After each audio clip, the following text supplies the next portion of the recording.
Once in a while, something comes along that changes everything. Something that makes such a big difference in your life that you realize instantly it'll never be the same. This is a 400 or 800 mile shoe review. Last year I made a significant switch to the HOKA Speedgoat 4s after spending years in my Salomon SenseRide 4s. I was actually impressed by a couple of things right out of the box. They had excellent grip, and despite the big foam bottom, they didn't feel weird or bulky. They were surprisingly lightweight despite their appearance. I still had my doubts. I expected that much foam would break down quickly with my 200-pound frame of raw hiking power. However, after training and hiking extensively with them, including a couple of 100-mile challenge hikes, like on the Colorado Trail, I had to come to terms with something.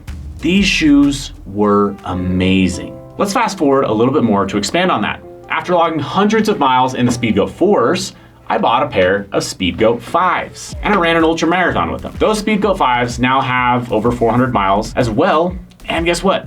They're flawless. 400 miles. I've never put that kind of mileage on a shoe or boot without them breaking down into tears like a child whose ice cream just spilled. Or a grown man whose ice cream just spilled. Anyway, the better part of it is I've had 0 foot issues since I made the switch. 0. It's insane. With the Salomons, every time I would start logging a couple hundred miles on them, one of two things would start to happen. Firstly, they'd start to break down. My foot would begin to tilt inside the shoe and it would cause knee and foot pain. Secondly, I'd start to see my socks. They would start to wear out and put holes in the edge of this mesh. Or if it was boots, they would start to peel away from the sole bottom. So with the HOKA Speedgoats not experiencing knee and foot pain issues or shoe breakdown, it was a truly remarkable change. On the Colorado Trail, I couldn't believe how much better my feet felt. I've done these 100-mile, 5-day trips multiple years in a row. And by the way, this is the last week for you to sign up for the 100-mile challenge with us. It's a chance to hike 100 miles this summer with built-in accountability, a group of hikers doing the same thing, and training resources to help you get ready. Plus, you'll get some sweet gear and swag when you're in for it. Anyways, unlike previous years, I didn't have tender or sore spots. I didn't experience nearly the level of throbbing feet, and I didn't get blisters. It was easily noticeable, especially since Brigham, our product designer, had just picked up a pair of high cushion Salomons and his feet were not in a good spot. He was comparing them to the HOKA Speedgoat 4s that he had prior and was very, very sad to have made the switch. Now, this isn't a diss on Salomon. For many, the shoes are great. I know a guy who ran 240 miles in these and loved them. I'm just saying at the OV office, if budget permits, HOKA is the absolute crowd favorite. They've won us over. And no, I'm not sponsored by HOKA. But HOKA, if you're watching, I've got some ideas. How could they be that much more comfortable? Well, weight-wise, they're almost even. The Speedgoat 5s are 10.3 ounces, while the SenseRides are 10.2 ounces. The stack height differs by only 0.2 inches, which is just the height of the shoe. The HOKAs are slightly taller there. But the heel-to-toe drop, there is a significant difference. In the SenseRides, you have an 8mm heel-to-toe drop, while in the HOKAs it's only 4, which is much closer to a zero drop shoe. While I do believe this reduction in drop took some of the pressure off my heels and shin muscles, I think the real magic is in the foam. It's ridiculously good. Soft, supportive, lightweight, it rebounds and lasts for hundreds of miles. Additionally, it's shaped different than most shoe bottoms.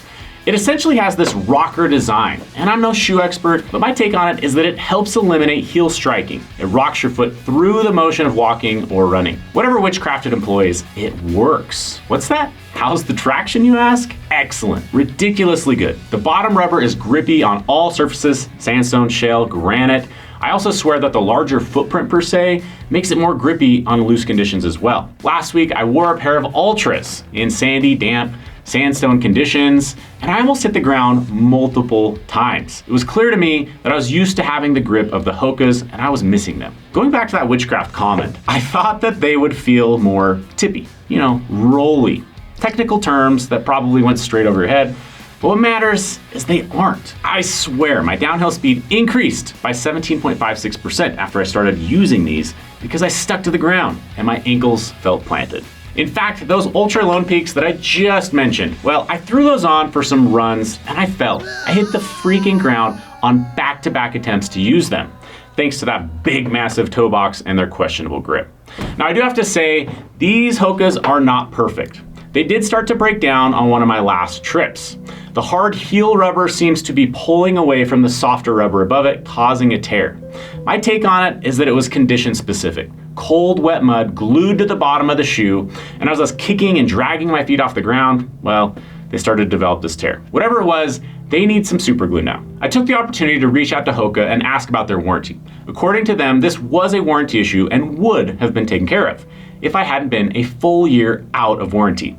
You see, I bought this pair of shoes 2 years ago now, and their warranty is good for 1 year, which is good to know. Either way, I'm so happy with them that I bought a few more pairs. They aren't the cheapest out there, but at $150, and with their longevity, it's totally worth it to me. Okay, there you have it. HOKA, give me a ring. Let's talk about some sponsorship. The rest of you, what are you waiting for? Give these shoes a try.